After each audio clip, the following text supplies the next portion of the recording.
fifth-year PhD student at Cornell in applied math with a concentration on algorithmic education theory.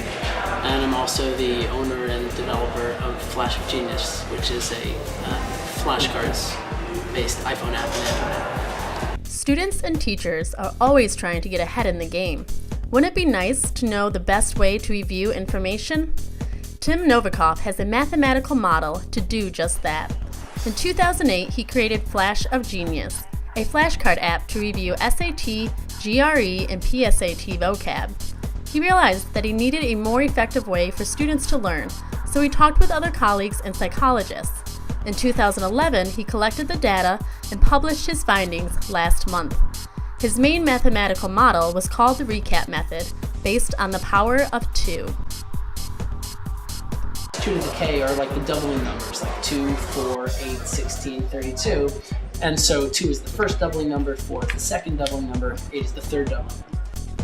The method explains how often to review flashcards so that they stay in a person's long-term memory. First, you start with flashcard 1. It's the first time you've seen it, so you're going to put it into the position corresponding to the first doubling number, 2. So there it goes into position 2, and then that moves up forward.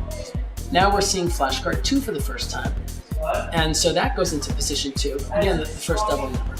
But now it's the second time you're seeing flashcard 1. So after that, you put it into the position corresponding to the second doubling number, 4.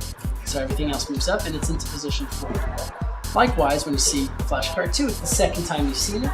It goes into position corresponding to the second doubling number.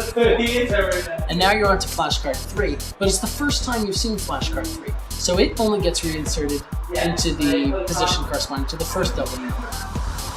Likewise for card 4, it goes back into the first doubling number, but now it's the second time you see flashcard 3. So it goes into the position corresponding to the second doubling number, position 4.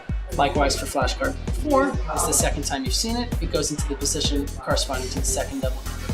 And now you're seeing flashcard 1 for the third time, so it's going to be reinserted into the deck in the position corresponding to the third doubling number. So it goes into position 8.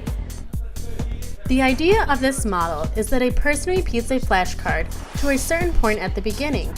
Over time, they can review that flashcard less and less. You have to keep in mind how many times you've seen every flashcard. And that's exactly the power of software, is you can actually have a very specific rule for how the flashcards are managed, and the computer will actually make sure that those rules, those algorithms are adhered to, to the T.